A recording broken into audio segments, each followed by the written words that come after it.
नमस्कार दोस्तों, स्वागत है आपका आज के मुख्य समाचारों में। जी हां दोस्तों, आपको यहां पर देखने को मिलेंगी सुबह से लेकर शाम तक की तमाम बड़ी खबरें मुख्य समाचार ब्रेकिंग न्यूज अपडेट्स के रूप में। तो दोस्तों, आप सभी लोगों से रिक्वेस्ट है इस वीडियो को ज़्यादा से ज़्यादा लाइक और शेयर करें। तो दोस्तों, सीधे चलते हैं आज की पहली बड़ी खबर की ओर। पंजाब कांग्रेस नवजोत सिंह सिद्धू पर कार्रवाई तय, 6 मई को होगी कांग्रेस अनुशासन समिति की बैठक। जी हां दोस्तों, पंजाब कांग्रेस के पूर्व अध्यक्ष नवजोत सिंह सिद्धू पर कांग्रेस पार्टी जल्द ही सख्त अनुशासनात्मक कार्यवाही कर सकती है। एक दिन पहले ही पार्टी विरोधी गतिविधियों का आरोप लगाते हुए कांग्रेस के पंजाब प्रभारी हरीश चौधरी ने केंद्रीय नेतृत्व से सिद्धू से जवाब तलब कर उनके खिलाफ कार्यवाही की मांग की थी। इसके बाद कांग्रेस के संगठन महासचिव के.सी. वेणुगोपाल ने यह शिकायत पत्र अनुशासन समिति को भेजकर उचित कार्रवाई करने की सलाह भी दे दी थी। दोस्तों, आपकी जानकारी के लिए बता दें कि के.सी. वेणुगोपाल ने अपनी पैरवी में अनुशासन समिति के अध्यक्ष ए.के. एंटनी को यह भी बता दिया था कि कांग्रेस अध्यक्ष सोनिया गांधी ने भी इस शिकायती पत्र को देख लिया है। यानी इशारा साफ था कि कांग्रेस नेतृत्व सिद्धू पर कार्रवाई के हक में है। अब दोस्तों, अनुशासन समिति ने सिद्धू पर फैसले के लिए बैठक 6 मई को बुलाई है। इसके बाद दोस्तों, अगली बड़ी खबर। एंटीलिया केस में एनआईए का खुलासा, एनकाउंटर स्पेशलिस्ट संदीप शर्मा था मनसुख की हत्या का मास्टरमाइंड। सबूत मिटाने को वजह से लिए 45 लाख रुपए। जी हां दोस्तों, उद्योगपति मुकेश अंबानी के घर एंटीलिया के पास से विस्फोटकों से भरी स्कॉर्पियो बरामद होने और स्कॉर्पियो के मालिक मनसुख हिरेन की मौत के मामले में एनआईए ने बड़ा खुलासा किया है। बुधवार को बॉम्बे हाईकोर्ट में दायर एक हलफनामे में एनआईए ने दावा किया कि इस पूरे खेल का मास्टरमाइंड पूर्व एनकाउंटर स्पेशलिस्ट संदीप शर्मा था। शर्मा के कहने पर ही सचिन वजे ने यह साजिश रची और मनसुख को मारकर ठाणे की खाड़ी में फेंक दिया था। दोस्तों, एनआईए की चार्जशीट के मुताबिक मनसुख एंटीलिया केस का सारा राज जानता था। प्रदीप शर्मा उसे इस केस की सबसे कमजोर कड़ी मानता था, इसलिए उसे रास्ते से हटाने की प्लानिंग की गई थी। शर्मा ने इस मामले में अन्य आरोपियों के साथ पुलिस कमिश्नर कार्यालय की इमारत में कई बैठकें भी की थी, जहां मनसुख को मारने की साजिश रची गई थी। इसके बाद दोस्तों, अगली बड़ी खबर। ललितपुर दुष्कर्म मामला, फरार एसएचओ को पुलिस ने किया गिरफ्तार। रेप पीड़िता के साथ बलात्कार का है आरोप।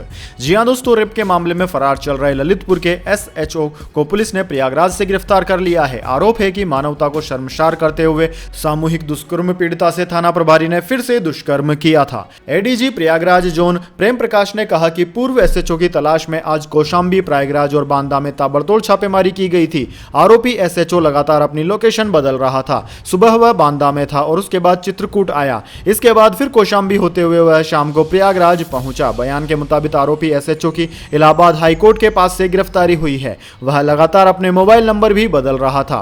अपने एक रिश्तेदार के जरिए वकील से कानूनी राय लेने के लिए आरोपी इंस्पेक्टर प्रयागराज आया था। इस शर्मसार कर देने वाली घटना के बाद पीड़िता एसपी कार्यालय पहुंची और रो रो कर अपने साथ हुए दुष्कर्म के बारे में बताया था। इसके बाद दोस्तों, अगली बड़ी खबर। लालू प्रसाद यादव जमानत के बाद एम्स से भी हुए डिस्चार्ज। नीतीश तेजस्वी की मुलाकात पर दिया बयान। जी हां दोस्तों, बिहार के पूर्व मुख्यमंत्री और आरजेडी नेता लालू प्रसाद यादव को जमानत मिलने के बाद अब हॉस्पिटल से भी डिस्चार्ज कर दिया गया है। लालू प्रसाद यादव को एम्स से छुट्टी मिल गई है, जिसके बाद वो दिल्ली में बेटी मीसा भारती के घर पहुंचे हैं। उन्होंने खुद बताया कि वे कुछ दिन दिल्ली में ही रहेंगे। एम्स से छुट्टी के बाद लालू यादव ने कहा कि मैं अब ठीक हूं, डॉक्टरों की देखरेख में मुझे डिस्चार्ज किया गया है और एक हफ्ते बाद फिर डॉक्टरों ने बुलाया है। अगर सब कुछ ठीक रहा तो उसके बाद मैं पटना जाऊंगा। लाउड स्पीकर विवाद पर लालू प्रसाद यादव ने कहा कि भाजपा वाले ऐसे ही देश को बांटने का काम कर रहे हैं। तेजस्वी यादव के जातीय जनगणना पर किए गए ट्वीट को लेकर लालू ने कहा कि तेजस्वी यादव ने सही कहा, जातीय जनगणना होनी चाहिए। तेजस्वी ने कहा था कि जातीय जनगणना बिहार में नहीं होती है तो कोई दूसरी भी जनगणना हम नहीं होने देंगे। राजद की इफ्तियार पार्टी में मुख्यमंत्री नीतीश कुमार और तेजस्वी यादव के एक साथ आने पर लालू प्रसाद यादव ने कहा कि खुशी की बात है कि इफ्तियार पार्टी में दोनों एक साथ नजर आए, लेकिन हम नहीं चाहते कि दोनों आदमी एक साथ पॉलिटिक्स में आए। इसके बाद दोस्तों, अगली बड़ी खबर। महंगाई की मार, आरबीआई भी है लाचार, महंगा होगा आपका लोन। रिजर्व बैंक ने इमरजेंसी मीटिंग में रेपो रेट 4% से बढ़ाकर 4.40% कर दिया। जी हां दोस्तों, लगातार बढ़ती महंगाई से चिंतित भारतीय रिजर्व बैंक ने रेपो रेट 4% से बढ़ाकर 4.40% कर दिया है। यानी कि आपका लोन महंगा होने वाला है और आपको ज्यादा ईएमआई चुकानी होंगी। 2 और 3 मई को मॉनेटरी पॉलिसी कमेटी की आपात बैठक हुई थी, जिसमें यह फैसला लिया गया।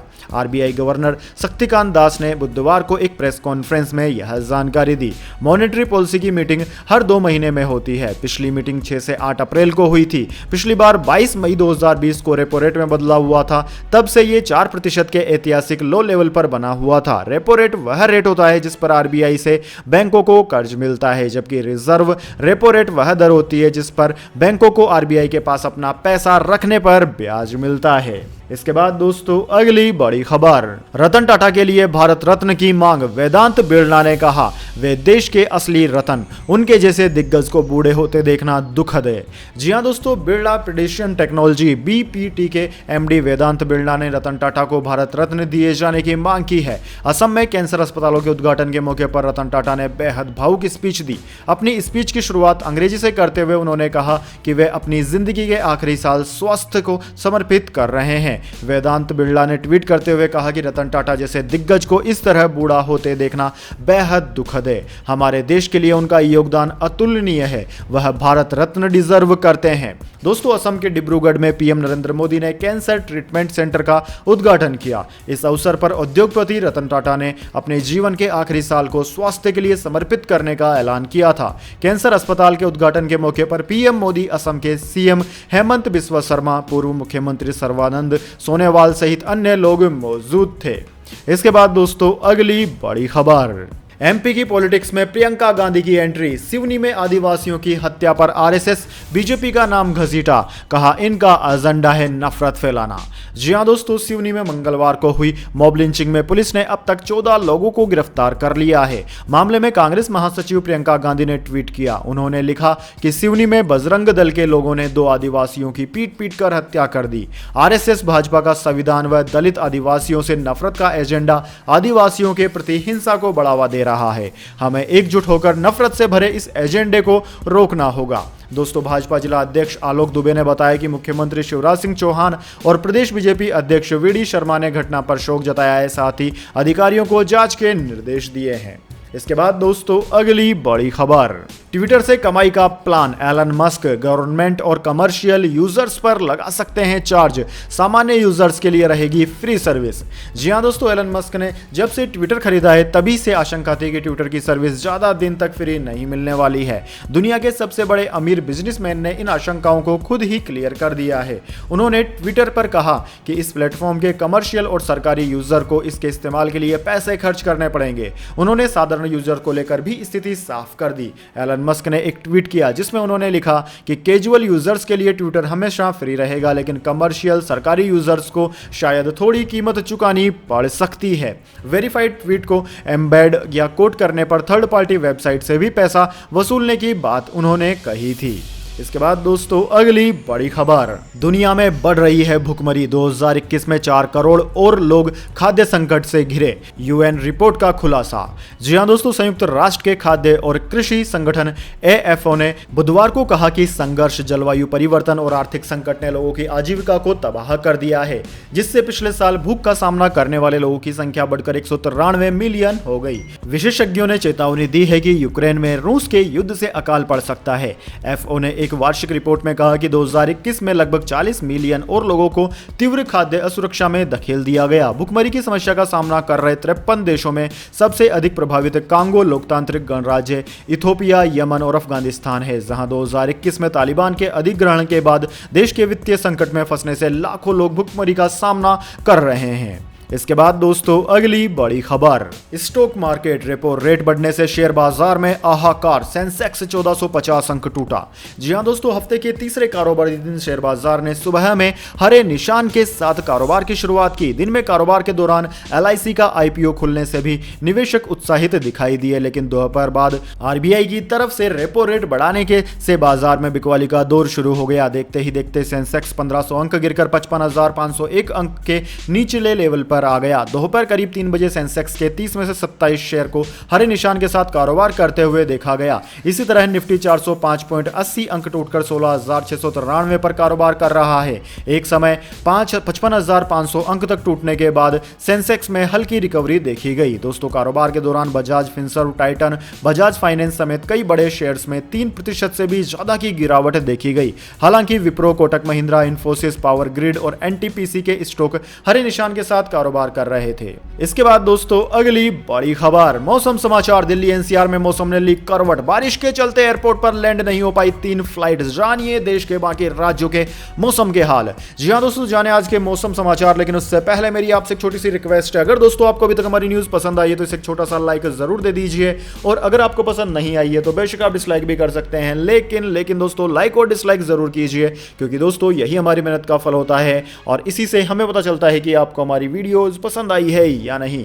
तो दोस्तों जल्दी से जान लेते हैं मौसम समाचार। दोस्तों, बुधवार सुबह से ही राजधानी में मौसम में बदलाव के संकेत मिल रहे थे। शाम होते होते राहत भी मिली। यह राहत सिर्फ दिल्ली वासियों को ही नहीं बल्कि आसपास के इलाकों में भी हल्की बारिश के रूप में देखने को मिली। दोस्तों, कुछ इलाकों में तो ओले भी गिरे। दिल्ली के रोहिणी, पीतमपुरा और पश्चिम विहार इलाकों में दोपहर 2 बजे करीब ओले गिरने और तेज हवाओं के साथ बारिश होने की खबर आई है। दोस्तों, दिल्ली के अलावा फरीदाबाद, नोएडा और गाजियाबाद के भी कई इलाकों में शाम को बारिश हुई। उधर दोस्तों मौसम विभाग ने एक बार फिर दिल्ली के कुछ इलाकों में 30 से 40 किलोमीटर प्रति घंटे की रफ्तार से हवाएं चलने की चेतावनी जारी की है। इसके अलावा दोस्तों मौसम में हुए बदलाव से दिल्ली एयरपोर्ट पर 3 फ्लाइट्स लैंड करने में देरी कर गई। वहीं दोस्तों देश के अन्य राज्यों की बात की जाए तो अगले 24 घंटों के दौरान देश के अन्य राज्यों जैसे कि अंडमान और निकोबार द्वीप समूह में मध्यम से भारी बारिश हो सकती है। इसके अलावा दोस्तों दक्षिणी पूर्वी बंगाल की खाड़ी के आसपास के हिस्सों में भी बारिश होने की पूरी संभावना है।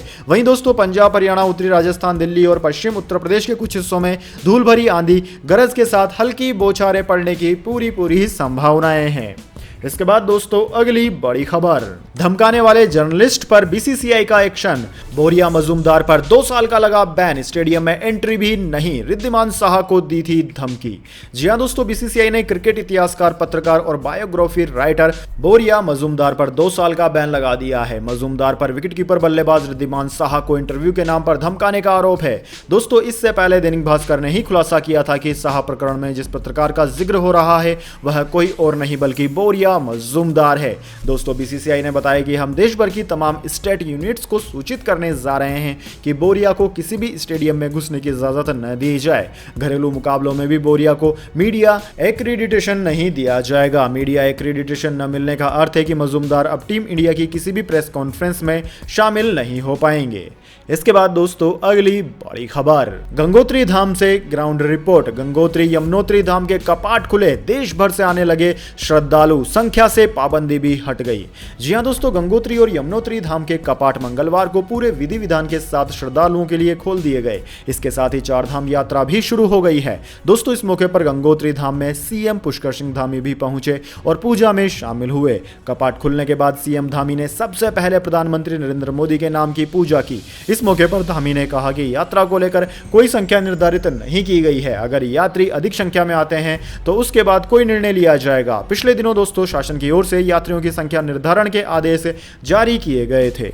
इसके बाद दोस्तों अगली बड़ी खबर, भारत आईसीसी टी20 इंटरनेशनल रैंकिंग में पहले स्थान पर पहुंचा।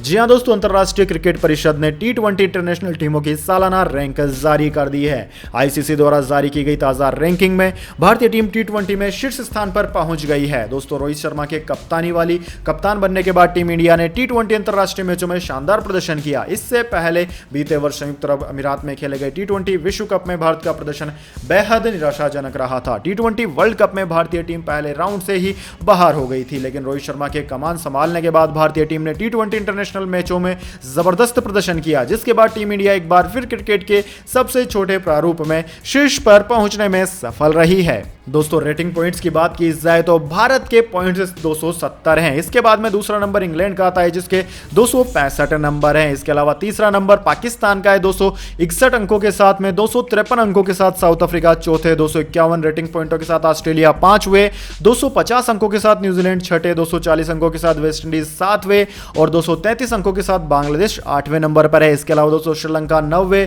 और अफगानिस्तान 10वें नंबर पर है। इसके बाद दोस्तों अगली बड़ी खबर, लाउड स्पीकर विवाद पर संजय राउत का राज ठाकरे को जवाब, कहा कोई शिवसेना को हिंदुत्व ना सिखाए। जी हां दोस्तों, शिवसेना के सांसद संजय राउत ने बुधवार को कहा कि महाराष्ट्र में लाउड स्पीकर संबंधी दिशा निर्देशों का कोई उल्लंघन नहीं हुआ है और कोई भी उनकी पार्टी को हिंदुत्व ना सिखाए।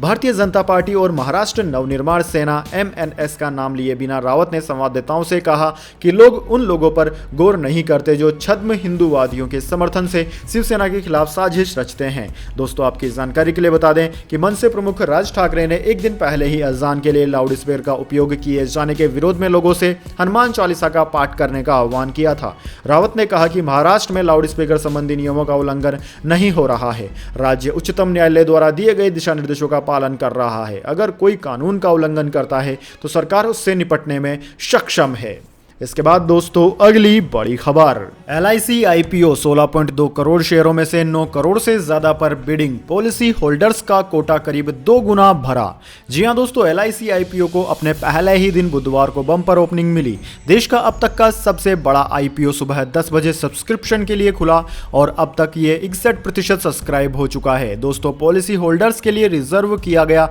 कुल शेयर का 10% हिस्सा ओवर सब्सक्राइब्ड हो गया है। इसका मतलब है कि इस कोटे के तहत 1.8 गुना बोली लगाई जा चुकी है। दोस्तों 16 करोड़ 20,78,067 शेयर बिक्री के लिए रखे गए हैं। अब तक 9 करोड़ से ज्यादा शेयर्स के लिए बोली मिल चुकी है। कर्मचारियों के लिए रिजर्व हिस्से में से 97% और रिटेल निवेशकों का 94% हिस्सा सब्सक्राइब हो चुका है। निवेशकों को 9 मई तक पैसा लगाने का मौका मिलेगा। दोस्तों कंपनी के शेयर IPO के बंद होने के एक सप्ताह बाद 17 मई को शेयर बाजार में लिस्टेड होंगे। केंद्र सरकार को LIC के IPO से 21,000 करोड़ रुपए मिलने की उम्मीद है। IPO के तहत सरकार कंपनी में अपने 22.13 करोड़ शेयरों की बिक्री कर रही है। इसके लिए मूल्य दायरा 902 से 949 रुपए प्रति शेयर तय किया गया है। इसके बाद दोस्तों अगली बड़ी खबर, 13 मई तक रोज चलेगा दक्षिण दिल्ली नगर निगम का बुलडोजर, आज से शुरू हुआ एक्शन। जी हां दोस्तों, दिल्ली के संगम विहार इलाके के करण सिंह शूटिंग रेंज के पास आज दक्षिणी दिल्ली नगर निगम द्वारा अतिक्रमण हटाए जाने के लिए ड्राइव चलाया गया। इस दौरान उस इलाके में मौजूद 4 से 5 रेहड़ी पटरी पर लगाई गई कुछ दुकानें MCD ने हटा दी है। नगर निगम की इस कार्यवाही से वो दुकानदार काफी नाराज हुए जिनकी दुकान खत्म हो गई। इन लोगों ने बताया कि पिछले 15-20 सालों से उनकी इसी जगह पर दुकान चल रही थी, लेकिन पहले कभी इस तरह की तोड़फोड़ MCD ने नहीं की। आज अचानक आए और सब तोड़कर चले गए। इससे हमारे अब घर चलना मुश्किल हो जाएगा। इसके बाद दोस्तों अगली बड़ी खबर, रेलवे में 8वीं और 10वीं पास के लिए सुनहरा मौका, 10 मई तक करे आवेदन, निकली बम्पर वैकेंसी। जी हां दोस्तों, भारतीय रेलवे में नौकरी करने की इच्छा रखने वाले उम्मीदवारों के लिए अच्छी खबर है। रेलवे की नौकरी पाने के लिए हर साल लाखों युवा इसकी तैयारी में दिन रात जुटे रहते हैं और वे बेसब्री से वैकेंसी का इंतजार करते रहते हैं। दोस्तों पूर्वी रेलवे ने अप्रेंटिस के पदों पर बम्पर वैकेंसी निकाली है। यह नौकरियां कई डिवीजनों के तहत बांटी गई हैं। इस भर्ती प्रक्रिया के तहत कुल 2,972 पदों पर भर्तियां की जाएंगी। इच्छुक उम्मीदवार RRB की आधिकारिक वेबसाइट rrcer.com पर जाकर पदों के लिए ऑनलाइन आवेदन जमा कर सकते हैं। दोस्तों आवेदन प्रक्रिया 11 अप्रैल 2022 से शुरू है एवं अप्लाई करने की लास्ट डेट 10 मई 2022 है। इसके बाद दोस्तों अगली बड़ी खबर, 2 महीने के निचले स्तर पर आया सोने का रेट, जानिए क्या है गोल्ड सिल्वर प्राइस। दोस्तों सोने और चांदी की कीमतों में गिरावट का सिलसिला अब भी जारी है। लगातार चौथे दिन सोने के रेट में गिरावट आई है। दोस्तों MCX पर सोने की कीमत 0.23% घटकर 50,690 रुपए प्रति 10 ग्राम पर आ गई। वहीं दोस्तों चांदी की बात की जाए तो चांदी 0.26% की गिरावट के साथ 62,882 रुपए प्रति किलोग्राम पर आ गई है। Indian Boolean and jewellers association की वेबसाइट की बात की जाए तो यहां पर 24 कैरेट वाला सोने का भाव 51,055 रुपए प्रति 10 ग्राम पर बंद हुआ। जबकि दोस्तों चांदी की बात की जाए तो चांदी 62,538 रुपए प्रति किलोग्राम पर रही। इसके बाद दोस्तों अगली बड़ी खबर, कोरोना की रफ्तार में हुआ इजाफा, 24 घंटे में 3,000 से ज्यादा नए मामले आए सामने। जी हां दोस्तों, पिछले 24 घंटों में कोरोना के कुल 3,205 नए मामले सामने आए हैं और रिकवरी रेट 2,802 की है। इसके साथ ही मरने वालों की संख्या 31 रही। अगर दोस्तों इसकी तुलना मंगलवार के आंकड़ों से की जाए तो इसमें इजाफा हुआ है। इस समय में देश में कुल सक्रिय मामलों की संख्या 19,509 है। देश में कोविड-19 के उपचाराधीन मरीजों की संख्या बढ़कर 19,509 हो गई है। दोस्तों उत्तर प्रदेश के मुख्यमंत्री योगी आदित्यनाथ सरकार ने जिले में एक परिवार के 10 व्यक्तियों के कोरोना संक्रमित होने के बाद इंटीग्रेटेड कोविड कमांड सेंटर को सक्रिय करने का निर्णय लिया है। स्वास्थ्य अधिकारियों ने कहा कि निगरानी टीमों को भी कमर कसने के लिए कहा गया है और जिले भर में सघन जांच अभियान चलाया जाएगा। इस बीच अन्य राज्यों से आने वाले यात्रियों की भी रेलवे स्टेशनों और बस स्टेशनों पर स्क्रीनिंग की जाएगी। वैसे दोस्तों, आपकी जानकारी के लिए बता दें, फिलहाल देश में मिलने वाले कुल कोरोना संक्रमितों में से सबसे बड़ा हिस्सा दिल्ली से आ रहा है। तो दोस्तों, यह थी आज की तमाम बड़ी खबरें। इसके बाद दोस्तों अब बारी आती है आज के माइंड क्यूज क्वेश्चन की। जी हाँ दोस्तों, एक आसान से सवाल का जवाब देकर आप जीत सकते हैं एक अमेजिंग सरप्राइज गिफ्ट हमारे यूट्यूब चैनल की ओर से। तो दोस्तों, आज का सवाल आपकी स्क्रीन पर आ चुका है। दुनिया में सबसे ज्यादा भूकंप के झटके कौन से देश में महसूस किए जाते हैं?